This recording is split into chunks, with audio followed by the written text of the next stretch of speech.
Está no ar! O mais tradicional podcast sobre corridas do Brasil. Os comentários e o debate sobre automobilismo de um jeito que você só ouve aqui. A partir de agora, Thiago Raposo, Diogo Gomes e Fábio Campos apresentam Café com Velocidade. Café com Velocidade. A dose certa na análise do esporte a motor.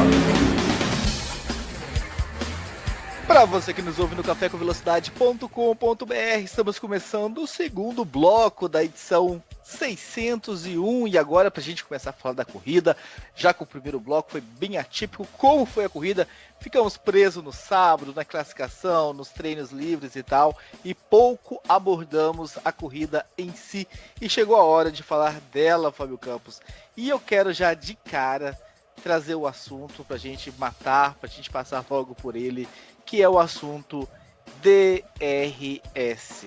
E não sei o Will, qual é a visão do Will, mas do meu ponto de vista, o mal que ele causou nessa corrida, uma reta com gigante daquela, e acontece o que aconteceu, né? Coloca um DRS, o cara pega o vácuo, se beneficia do DRS, tinha ultrapassagens que estavam sendo feitas antes da linha de chegada ou de largada, dependendo do seu ponto de referência. E é uma coisa, né, Raposo, que a gente já tinha previsto aqui. É uma coisa que todo mundo sabe que vai acontecer, né? Porque eu já falei aqui várias vezes, o DRS ele funciona em alguns lugares melhor, em outros lugares pior. Por exemplo, na reta Wellington Straight, né, aquela reta mais curta de Silverstone. Ali, por ser uma reta muito curta, ele normalmente ajuda. Nestes retões, é uma coisa muito já decodificada. Foi tema de um Café Expresso que eu gravei antes da temporada começar. É o erro na regra que pode jogar todas as outras boas regras pro ralo, por água abaixo. Então todo mundo sabe que vai acontecer isso. Já é absolutamente explícito. O que me chama a atenção, o que me preocupa e o que me incomoda é a aceitação que isso está tendo já no mundo no meio do automobilismo. Porque o tweet da Fórmula 1, o Twitter oficial da Fórmula 1 hoje passou o dia replicando as ultrapassagens, como se fossem as oitavas maravilhas do mundo. Olha que bonito o Sainz, olha esta do Kimi Raikkonen, que corrida, que maravilha, segunda-feira não fique triste, porque tem isso aqui na sua segunda-feira. Que a Fórmula 1 difunde isso, eu até, digamos, não concordo, não aceito, mas ok, até vejo que é uma coisa esperada. Agora, a imprensa aceitar isso, eu até anotei uma frase aqui, proferida pelo David Croft, narrador da Sky Sports durante essa corrida. How easy was that? Ele grita, né? Meu Deus, como foi fácil quando ele narra a ultrapassagem do Leclerc sobre o Verstappen. O Verstappen sobre o Leclerc, enfim. A do Leclerc no Norris também foi algo parecido. Todas foram semelhantes, todas foram muito iguais. E o que eu coloquei no meu Twitter... Eu assisti pela Sky também, só te cortando rapidamente. Você está se juntando ao time, é isso? Não, é porque eu passei o dia inteiro fora e tive que recorrer ao submundo quando eu cheguei em casa à noite. Mas hoje eu peguei o VT do Sport TV e o Luiz Roberto que narrou dessa vez. O Luiz Roberto, que narrou dessa vez, fez o mesmo comentário. Assim, não em tom de crítica, mas ele deixou soltar. Nossa, essa foi muito mais fácil. Aí é que tá. Você tocou no ponto exatamente que eu queria tocar, por isso eu anotei também a frase do David Croft. Todo mundo percebe, todo mundo nota, só que não existe da imprensa, e é isso que eu coloquei no meu Twitter até um pouco antes do programa começar, sobre que hora que a imprensa vai parar para discutir o mal que isso faz. Não é nem a corrida.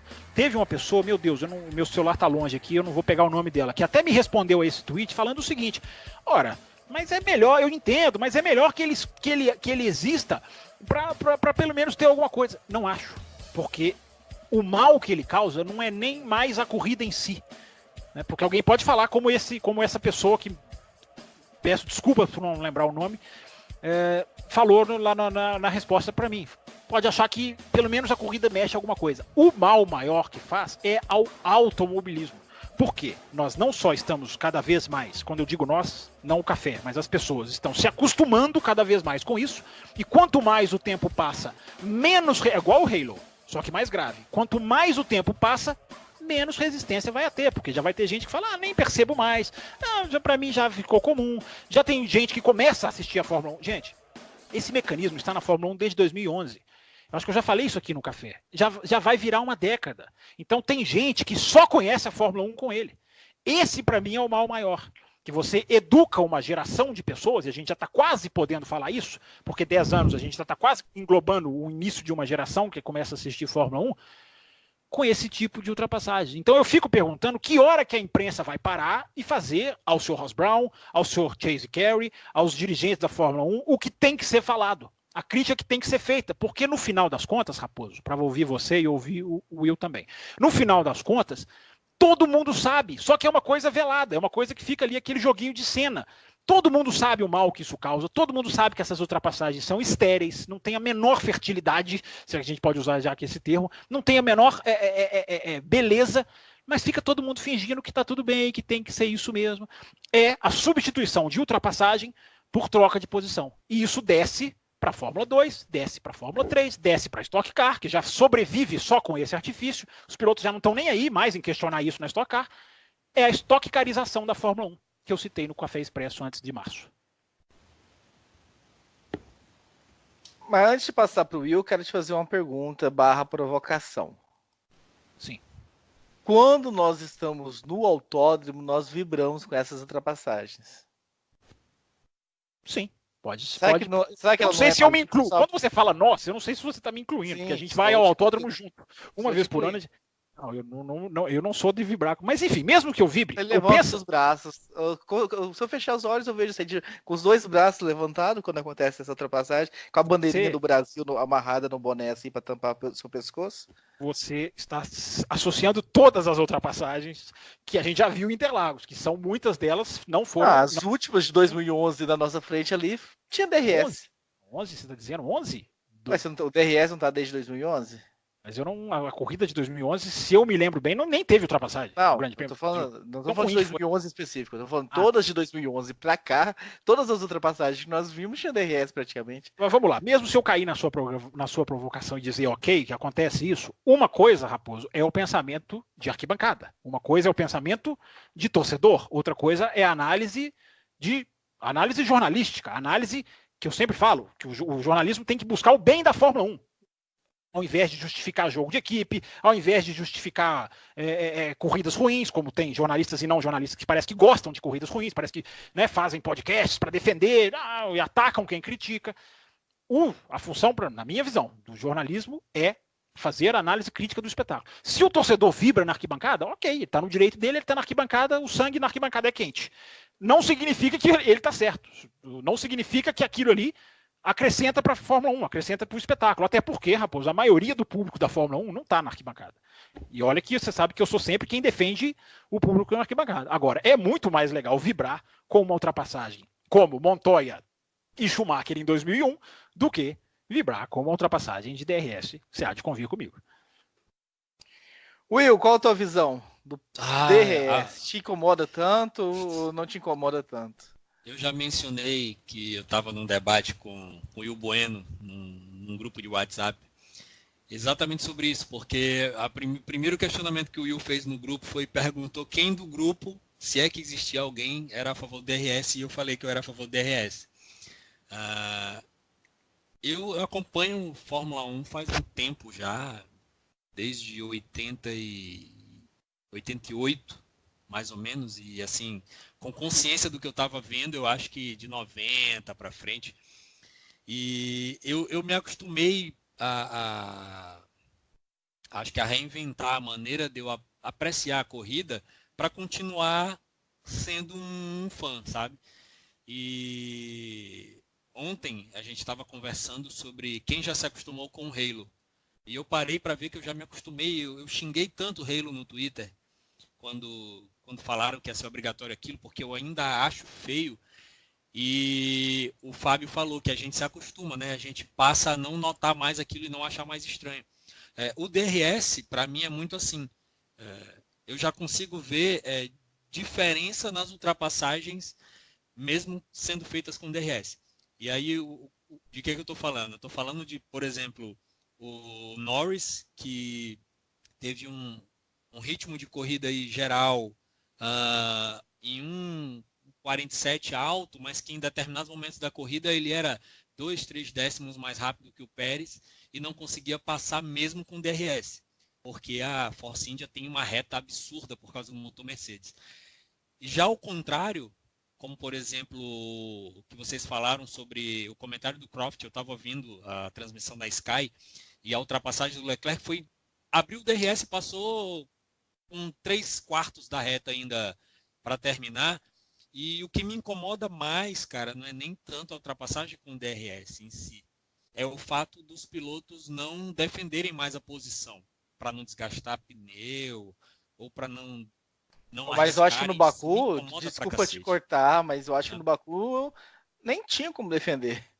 Cara, mas assim, eu vi várias vezes, eu vi o Sainz, quando o Leclerc passou, ele não fez nem a mudança de lado de pista para o cara mudar e passar ele por fora ou passar por dentro. E o Verstappen é um cara que eu sempre vejo tentando defender, mesmo quando é indefensável, sabe?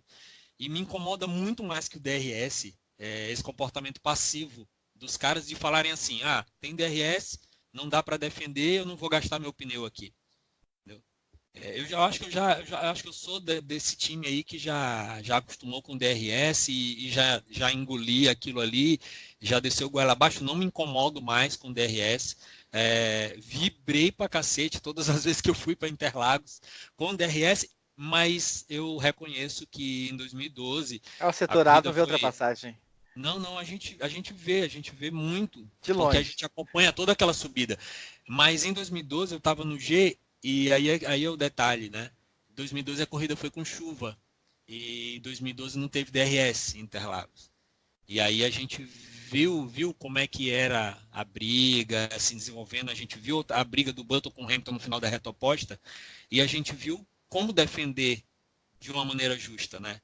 Então, assim, eu estou falando para vocês que eu sou a favor do DRS hoje, já me acostumei, mas eu sou de uma geração que viu a Fórmula 1 diferente. Eu só entendo a necessidade da existência do DRS, mas eu entendo que o Campos fala no sentido em que ele diz que quem não é só torcedor, e aí aqui eu estou falando como torcedor, quem é jornalista, quem trabalha com o tema, tem a obrigação de questionar o DRS. Eu concordo muito com isso. Eu acho que o tamanho da zona de DRS em Baku deve ser questionado, o número de zonas de DRS em Baku deve ser questionado, entendeu? Eu acredito que o DRS deva existir, mas eu acho que deve haver alguma rediscussão de como ele está sendo utilizado em algumas provas.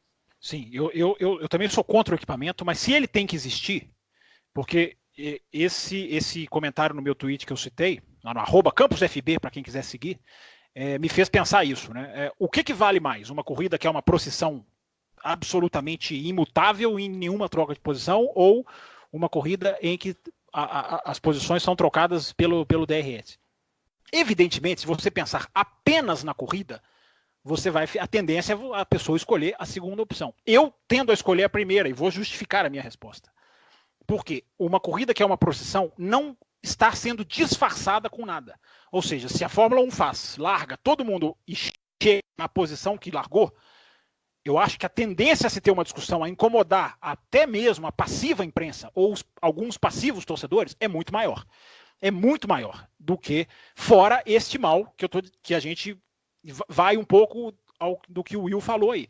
Que é, você não vê técnica de ataque, você não vê um piloto treinar isso, você não vê um piloto estudar outro para ultrapassar, você não vê um piloto defender a posição, nem sequer dar o lado. Ou seja, você perde uma série de coisas, fora a questão educacional, até eu diria, que é das categorias de base que vão imitando tudo isso, porque cada vez mais vai virando, a troca de posições vai sendo cada vez mais aceita. Então, olha, o importante é trocar de posição, não interessa se foi bem, se foi bonito, se foi feio.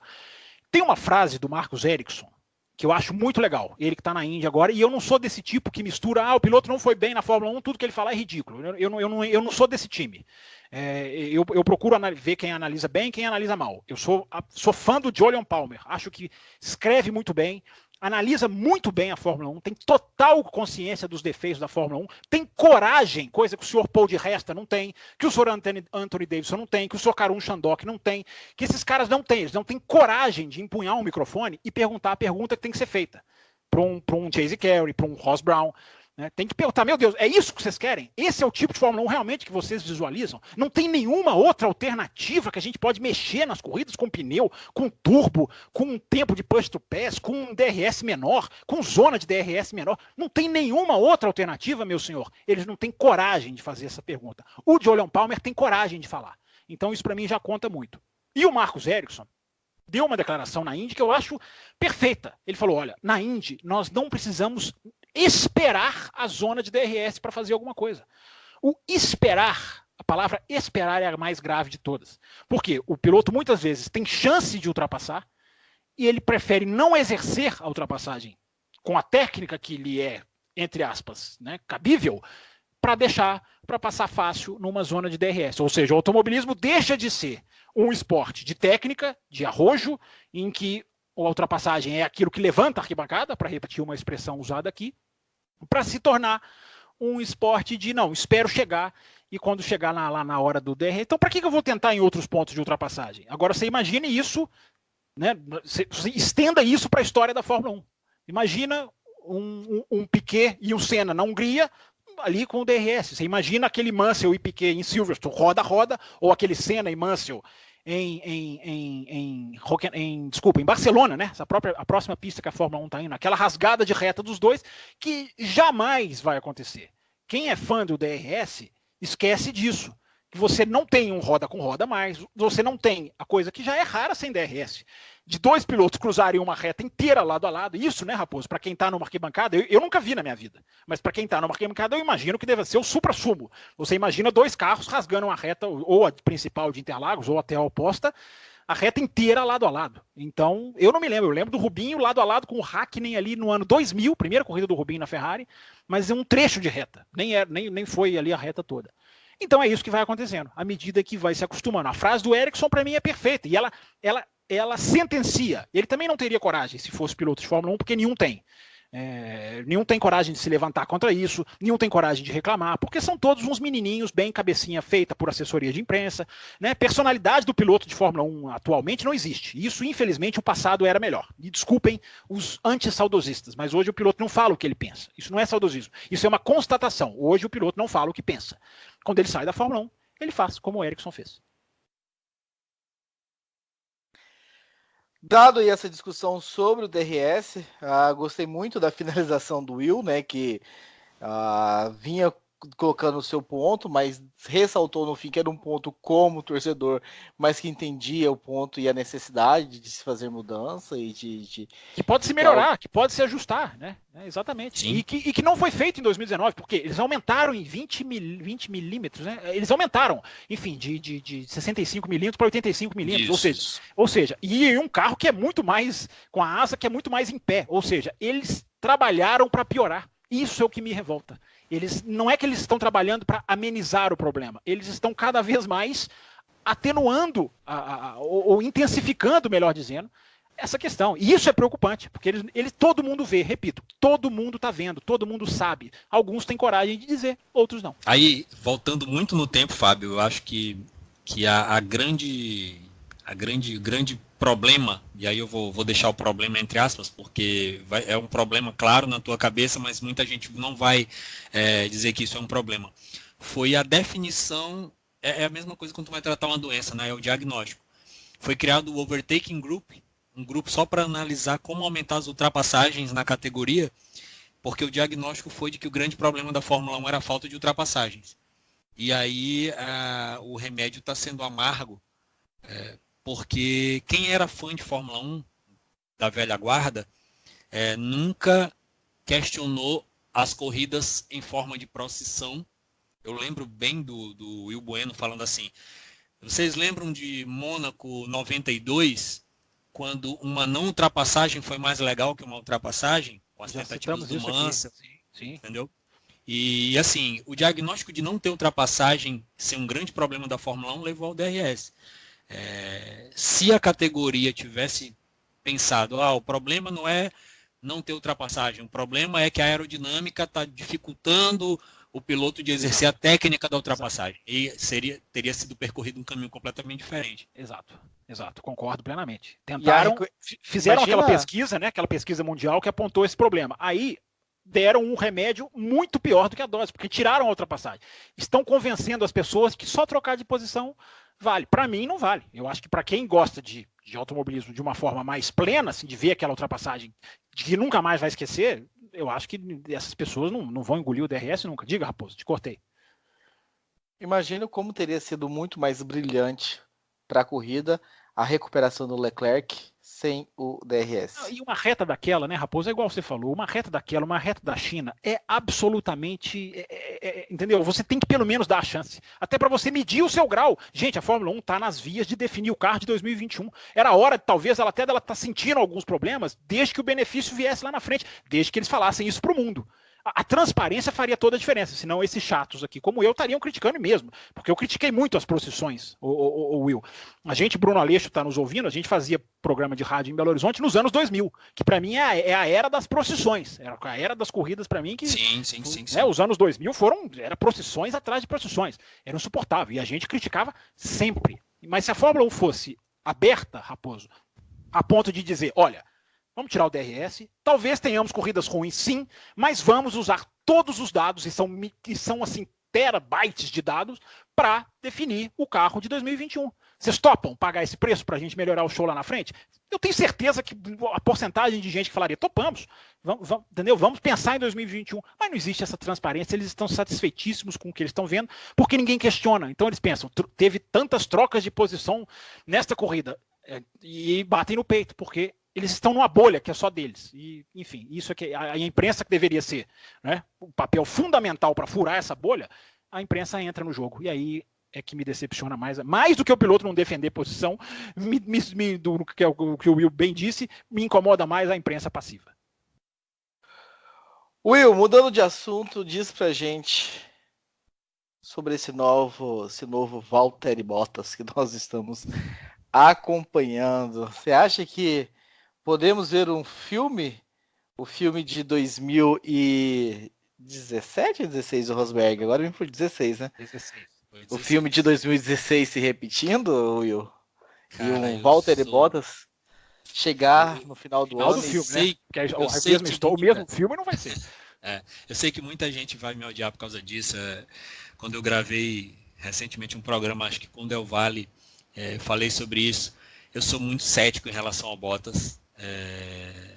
A gente analisando e comparando os resultados dele contra os companheiros de equipe, todo tipo de extrapolação para nível de quanto vale o Bottas no peso de piloto ali, eu acho que a distância média do Bottas para o Hamilton, ela é bem maior do que a distância que a gente tinha do Rosberg para o Hamilton. E eu acho que em algum momento da temporada, e aí eu reforço, que na segunda metade da temporada eu acho que o Hamilton vai sobressair, porque eu acho que as pistas da segunda metade da temporada são pistas mais Hamilton, elas favorecem mais o estilo de pilotagem dele. Eu acho que o Bottas vai bem ali, Rússia, vai bem em outras pistas, mas eu acho que depois a maior categoria do Hamilton vai sobressair. Eu não acredito muito no Bottas representar um desafio até o final da temporada, não. Trazendo aqui, Fábio Campos, alguns comentários para você também falar do Bottas, né? O Vinícius Queiroz diz, na minha opinião, o Bottas mostrou méritos ao se defender de Hamilton no início e no fim da prova. Resta saber se na fase europeia seguirá sendo assim. Quem também mandou aqui foi o Michael Kinopak, né? Se não vamos ter a disputa entre Mercedes e Ferrari, podemos dizer que a disputa pelo título entre Bottas e Hamilton será boa?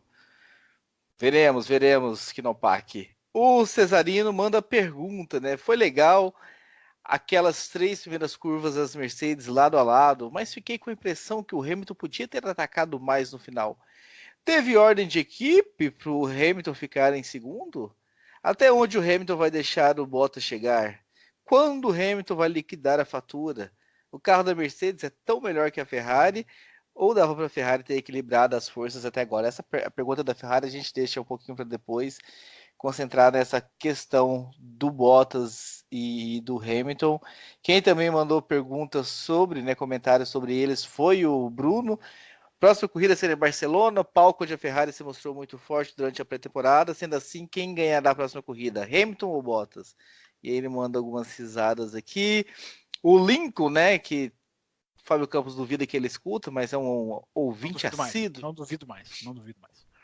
Dr. Lincoln manda assim: após as 4 primeiras etapas, vimos uma Mercedes muito forte, aproveitando bem as oportunidades. Vocês acham que há uma ordem de equipe para não se arriscarem por posições além de um certo limite? Em caso afirmativo, Hamilton respeitaria isso até quando? Por fim, Bottas tem condições de repetir o que o Rosberg fez em 2016? E para a gente fechar esse assunto, Jailson, mais uma vitória consistente do piloto finlandês. Pergunta: podemos dizer que esse circuito casa com o estilo do Bottas de pilotar? Andou melhor que o Hamilton. Lembrando que ano passado a vitória escapou no final. É isso, Fábio Campos, os comentários que recebemos. Agradecendo aqui demais os nossos ouvintes aqui que deram um show mais uma vez, incrível, um monte de e-mail. Então agora é contigo, Fábio Campos. Essa tarefa é simples, é só responder a todos agora. Não, dá para resumir muito bem com o que o Will falou. Eu concordo plenamente com o Will Mesquita, porque eu tô com medo do ouvinte achar que é tudo um Will só e não dar o crédito a cada um deles. Não é o Bueno, é o Mesquita. O outro é filho do Galvão. Não faça aí, não brinca com isso. Eu acho que ele falou muito bem. O Bottas ele é um piloto que tem capacidade, é um piloto que sim vem andando bem, mas o campeonato é muito longo. A gente viu 2 corridas, as 2 últimas, que o Bottas não arranhou o Hamilton. Então, você perguntou para o Will se o filme de 2016 pode se repetir. O filme de 2016 jamais vai se repetir. Você pode ter um final de um filme diferente parecido. Porque jamais eles vão brigar, como brigaram Rosberg e Hamilton, jamais eles vão se estranhar fora da pista, jamais eles vão partir para um lado de guerra interna, porque a Mercedes não permite mais isso, né? A Mercedes é aquela equipe que mandou mensagens no Grande Prêmio do Bahrein, o chefão mandou mensagens em 2014 mandando parar com aquilo, né? Aquilo não foi bem visto aos olhos da Mercedes. Soma-se a isso a declaração do Toto Wolff quando contratou o Bottas. Contratação cuja qual eu fui contra do primeiro dia, no primeiro café após a contratação do Bottas. Mas a declaração do Wolff esclarece, né? Não, nós priorizamos o ambiente dentro da equipe. Então aquele filme não vai acontecer de novo. A gente pode discutir se o Bottas pode ser campeão do mundo ou não. Eu acho que não, porque o Will disse muito bem. As pistas no decorrer da temporada, o Hamilton tem uma história muito boa nelas, o Hamilton não tem uma história boa no Azerbaijão, não anda bem no Azerbaijão. Né? Quem gosta de resultado vai falar que ele ganhou ano passado, mas né, todos nós sabemos como foi a vitória do ano passado. O que eu acho válido nesse ponto é a largada dos dois, que eu acho que é ponto para discussão. Muitos ouvintes, eu fui ouvindo que você lia, Raposo, falaram em jogo de equipe. Eu não vi jogo de equipe, até porque eu acho que a Mercedes não tem coragem de fazer um jogo de equipe contra o Hamilton. Acho que não tem. Então não vi, tem uma hora lá que mostra, né, uma cena do Toto Wolff lá com o dedinho lá no botão, a câmera, até a câmera até dá um movimento brusco lá para tentar pegar com quem que ele estava falando. Eu não acho que houve, e acho que se tivesse havido já teria aparecido, né, mesmo que depois da prova. Mas a largada dos dois é um ponto que para mim merece um bloco do café na semana que vem. Já fica uma sugestão de pauta para o café da semana que vem, porque o excesso de cuidados dos dois que dividiram as 2 primeiras curvas, que vem depois com a declaração do Hamilton. Eu fui amigável demais com ele. Ou seja, eu fui muito bonzinho com ele. Quando você vê essa declaração do Hamilton, quando você toma conhecimento dessa declaração do Hamilton, assiste a essa largada. Quem tem Twitter é fácil de achar, acho que no Twitter lá do Grande Prêmio tem. É muito fácil rever essas 2 curvas. No YouTube lá deve estar fácil também de achar. Quando você vê essa largada, os dois quase que cordialmente, mas pelo menos disputando uma curva, você lembra do que o Hamilton fazia com o Rosberg nas largadas. Você vê como o automobilismo está andando para trás, como a mentalidade está andando para trás, e se você compara, para fechar o comentário, prometo, se você compara o Grande Prêmio do Azerbaijão de 2019 com o de 2018, que teve aquele show dado por Verstappen e Ricardo, que claro, no momento em que os carros se tocaram, eu pensei, acabou, ninguém vai lembrar do show, só vai ganhar destaque essa batida, é natural. Eu sabia que ali era fatal, tanto que eu escrevi um texto como aquela batida era ruim para o automobilismo. Se você comparar as brigas de Hamilton com Rosberg, a briga de Hamilton com Bottas, o que foi o Grande Prêmio do Azerbaijão do ano passado, em termos de disputa interna, e o que foi essas curvas da Mercedes, você vê como o automobilismo está andando para trás. Tem uma notícia boa para ti, Fábio. Por favor, eu preciso. Eu estou exatamente sobre esse tema. Diga. Eu estava lavando louças hoje, antes da gente gravar. É sempre uma terapia, inclusive. Sensacional. Eu estava revendo alguns dos programas da Fórmula 1 no YouTube. E eu estava vendo a lista de top 10 deles, de vários top 10, Schumacher, Alonso e tal, e eu vi um que foi o top 10 da temporada do ano passado, as 10 melhores disputas da temporada do ano passado. E a campeã, em primeiro lugar, é a disputa do Verstappen com o Ricardo, não a batida, mas a disputa deles ano passado no Baku. Achei muito bom. Isso é bom porque você vê a diferença das duas brigas. É impressionante como o Hamilton foi cauteloso com o Bottas. O Hamilton estava por dentro. E na curva 2, a disputa da curva 2, parece que o Hamilton... Não é que ele entrega, eu nem posso falar que ele entrega porque eu não tenho essa informação, mas ele alivia muito antes. E aí eles vão para a curva 3, aí eu já não sei se tem fácil de achar. A curva 3, o Bottas está por dentro, na parte suja, teoricamente, porque ele joga para fechar, né? O Hamilton vem na linha normal. E o Bottas freia muito depois do Hamilton, que nem é uma característica do Bottas ante o Hamilton. Então, há um excesso de cordialidade que, se você pegar a briga Verstappen e Ricardo, infelizmente, né, eles bateram na volta... Eu não vou me esquecer jamais, eles batem na volta 40. Mas o que eles fizeram nas 39 voltas, o tipo de disputa é outra coisa, é outro espírito, é outro clima. Repito, não estou criticando, acho que o que Hamilton e Bottas fizeram é muito melhor do que nada, é muito melhor do que esse estilo Ferrari pateta da China. Não é patético, não, é pateta, porque na China eles conseguiram fazer um jogo de equipe pateta, que acabou com a própria corrida. É claro que essa disputa deles é muito melhor, mas é um negócio de se contentar com pouco ou não. Eu prefiro não me contentar com pouco. E depois de falar de Valtteri Bottas e de Lewis Hamilton, Fábio Campos, vamos falar da Mercedes em si. E me diz qual é a principal qualidade que mantém esse time no topo, hein, Fábio Campos? Para tentar não me estender muito, Raposo, para mim é tecnologia. A qualidade da Mercedes é ter feito um equipamento muito bom, saber desenvolver esse equipamento. Claro, há uma mudança de regras brusca, né, aí desde 2014, né, principalmente a desse ano. Mas os caras têm um know-how da coisa, do motor, de saber casar ali. Existe um programa que está no ar lá no site da TV inglesa, que é o James Allen explicando os conceitos aerodinâmicos que ele usa. É impressionante, assim, como os caras, as ideias que os caras tiveram, o que eles pensaram para bolar o novo carro. Eu acho que o segredo da Mercedes é esse, Raposo. E um pouco do que eu esbarrei no primeiro bloco, para encerrar. É aquele negócio de saber vencer. É o que falta para a Ferrari, mas eu não vou entrar na Ferrari porque ela será tema ainda hoje, não é isso? Mas a Mercedes sabe vencer. A Mercedes convive com a derrota muito mais confortável do que a sua rival que não está acostumada com ela. Então, até a pressão para ganhar, a pressão para fazer algo diferente, a hora de dar aquele passo decisivo numa classificação, numa corrida, eles dão com muito mais tranquilidade. Will, Mercedes, que salto é esse dessa equipe, né? Que eu vou dar a minha visão aqui a gente passar para você. Eu realmente acreditei na pré-temporada, eu acreditei que esse ano eles estariam em maus lençóis, acreditei que, sabe, não que perderiam um campeonato de cara, porque eu sempre confiei na capacidade deles de buscarem um resultado, de se desenvolverem durante uma temporada, mas o que eles estão fazendo, 4 corridas e 4 dobradinhas, é muito além das expectativas que eu tinha antes da temporada começar. Completamente, cara. Assim, eu obviamente que eu não comprei aquela diferença que foi vendida com os dados de Barcelona, mas assim, em qualquer tipo de digestão de dados que você faça, das voltas de Barcelona, corrigindo por combustível projetado, corrigindo por pneu, ninguém ia colocar que a Mercedes, por exemplo, em ritmo de corrida, teria uma vantagem de mais de meio segundo em cima da Ferrari. Os mais otimistas colocavam que as duas iam estar ali separadas por 1, 2 décimos com a Ferrari na frente. Tinha gente falando que a Ferrari estava meio segundo na frente. Eu tenho muito pouco a acrescentar ao que o Fábio falou. Eu acho que a Mercedes ela consegue concretizar o potencial que ela tem de uma maneira diferente da Ferrari.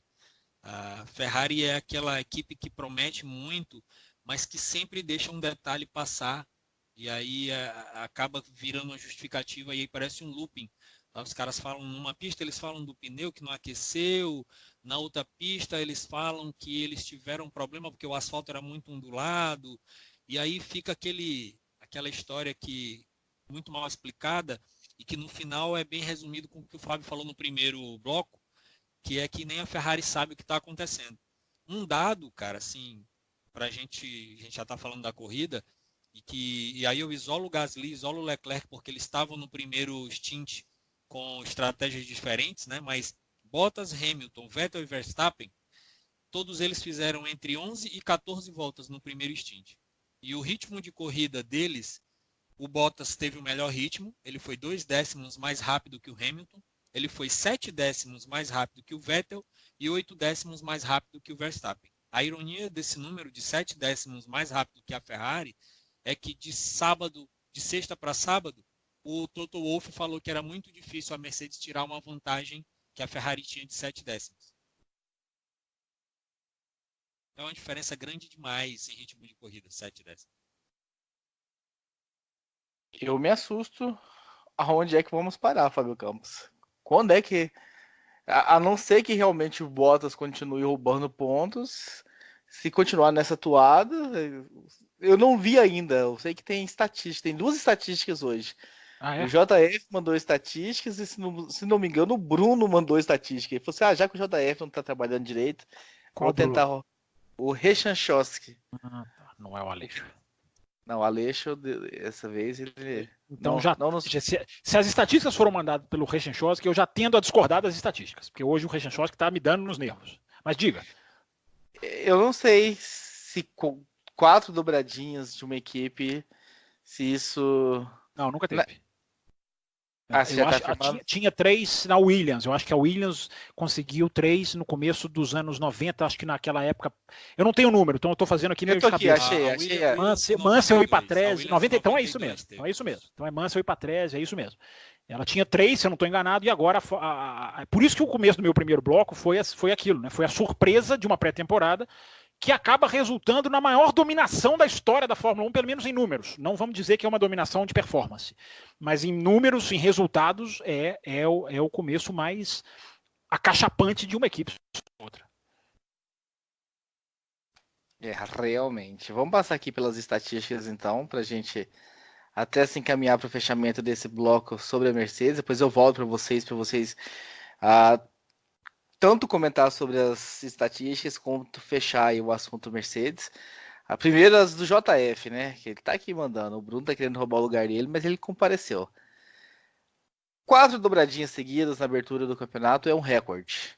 Porém, em 1952, a Ferrari conquistou 7 seguidas, excetuando Indianápolis, que ocorreu no meio dessa sequência, e que a Ferrari não faz parte, e que o campeonato se desenrolou como regras de Fórmula 2.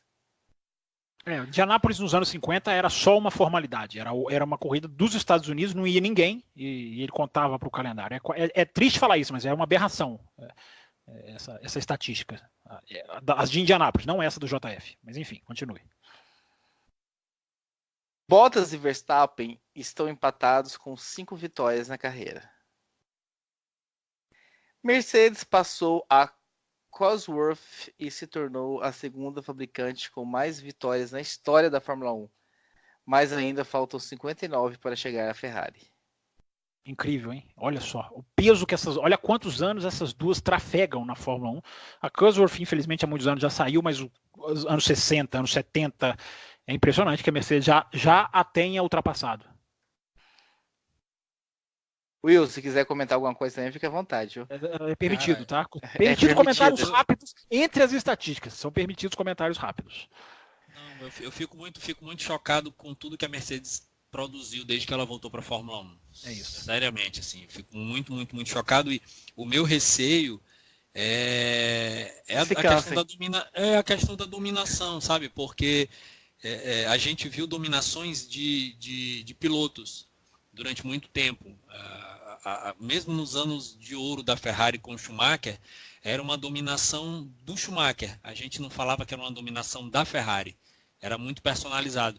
E hoje em dia, mesmo com Hamilton chegando com muito número aí pesado, a gente se acostumou a falar que é uma dominação da Mercedes, porque a estrutura da Mercedes aparece muito nos resultados, a organização, a metodologia, o jeito Mercedes de ganhar, é uma coisa assim que chama muito a atenção, a força deles. Quanto mais tecnológico fica o automobilismo, isso esse passo a passo, é claro que ele é anual, é claro que mais isso, pessoal, né? Mais fica fácil você criar eras. É por isso que a Fórmula 1 não precisava de uma era de equipes logo agora, em que ela está querendo mudar o jogo para 2021. Então, a gente viu a era Ferrari, que era muito misturado com o Schumacher mesmo, como disse o Will, mas a gente viu a era Red Bull, e a gente já vê a era. Isso causa um prejuízo. Eu sei que tem gente que tenta ver beleza nisso. Eu até não discordo. É um ponto de vista de cada um. Quer dizer, eu discordo, mas eu não recrimino. É um ponto de vista de cada um. Mas eu acho que a Fórmula 1 não precisava disso. Se ela tivesse entregando espetáculos épicos na pista, aí era outra história. Mas as coisas somam e fica chato. Fica muito chato para quem está querendo ver de vez em quando, para quem quer chegar, para quem quer se juntar e acompanhar. Quem ganhou esse final de semana? Foi o Hamilton. Quem ganhou esse final de semana? Foi o Hamilton. Quem ganhou nesse? Esse aqui foi o Hamilton. Aí fica complicado. Continuando dando seguimento, então, às estatísticas do JF. Das 177 vitórias do motor Mercedes, a equipe própria possui 91, a McLaren 78 e a Brown 8. Enquanto as 236 da Ferrari foram todas da própria equipe, com uma única exceção, que é o Vettel de Toro Rosso em Monza em 2008. Uma boa estatística. A Mercedes teve ajuda da McLaren para chegar a esse número em termos de motor, né? Eu jurava que a Alfa Romeo corria com o motor Ferrari no começo da Fórmula 1. Estava muito enganado. Não, a Alfa Romeo era uma equipe por sangue. Nem tinha Ferrari ainda. Quando a Alfa Romeo ganha o primeiro Grande Prêmio, a Ferrari entra depois, né? Então, inclusive a Alfa Romeo já era vermelha. Então tem a história da Fórmula 1 nos anos 50, se você pegar, você vai descobrindo algumas coisas que são sensacionais. Continuando, 4 corridas em Baku, 4 pulos diferentes, 4 vencedores diferentes e 4 melhores voltas de pilotos diferentes. Primeira vez que um pole ganha a corrida de Baku, se eu não me engano. Verdade. Mais uma estatística para a lista. E uma estatística sensacional que vinha antes desse grande prêmio era que o piloto com mais pódios no Baku era Sérgio Pérez. Não tinha nenhum com 2, só ele tinha 2 antes dessa corrida. Impressionante isso. E beliscou, hein? Chegou perto. Esse casa com a pista. Alguém falou aí do Bottas. Não acho que esteja errado, mas incrível como o Pérez casa com a pista, né? Eu, inclusive, votei nele para Driver of the Day. Fábio Campos já voltou alguma vez?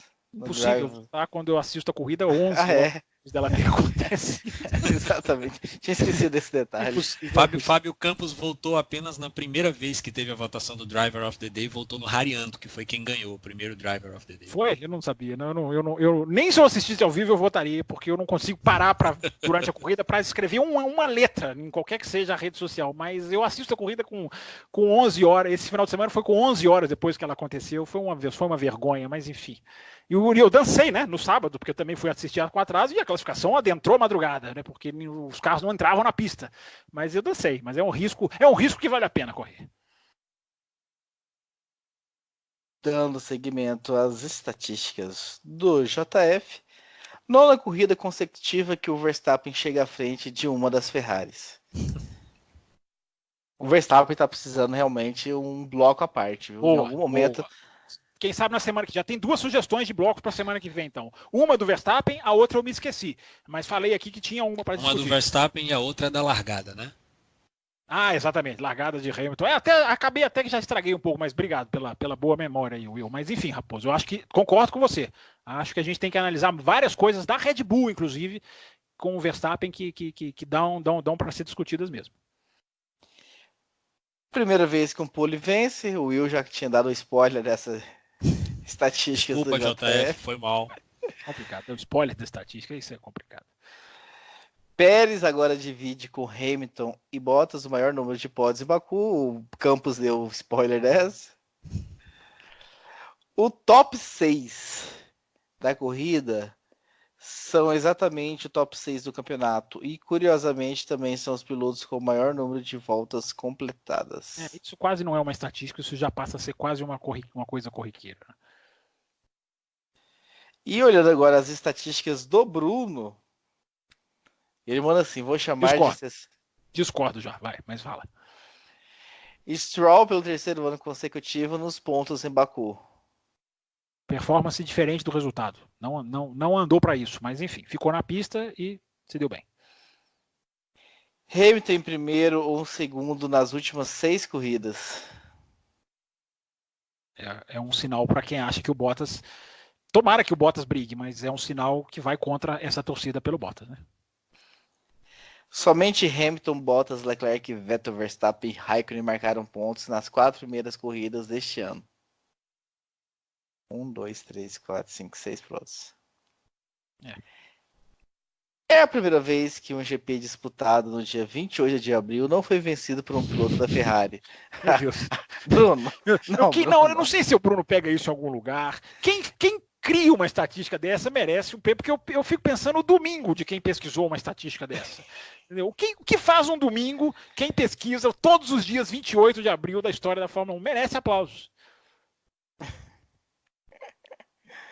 Parabéns, Bruno. Gostei dessa. Até me perdi aqui agora. Dobradinhas da Mercedes. 2014. Acho que aqui já tá fugindo da estatística, mas deixa eu dar essa informação também. 11 dobradinhas em 19 corridas. Em 2015, 12 dobradinhas. Em 2016, 8 dobradinhas. Em 2017, 4. E em 2018 já tem as 4. Então já igualou com 2017. Essas 4 dobradinhas deste ano. É o susto, é o choque que o Will falou, que se estende para todos nós, com certos números. Né? Exatamente. E Will, algo pra gente fechar da Mercedes, que ficou faltando falar. Depois de você, o Fábio Campos, e a gente encerra esse segundo bloco. Eu tenho más notícias, né? A Ferrari, em Baku, ela antecipou o que ela pôde antecipar de atualização, de novidade aerodinâmica que ela ia trazer em Barcelona, ela trouxe para Baku para tentar corrigir esse déficit de downforce. E a Mercedes não, mas a Mercedes vai botar para funcionar o que ela tem e que ela testou, porque se a gente for lembrar da pré-temporada, ela rodou com um carro na primeira semana e na segunda semana ela rodou um conceito diferente. Então os caras estão na frente com 4 dobradinhas e não tem uma carta na manga, tem um baralho na manga inteiro.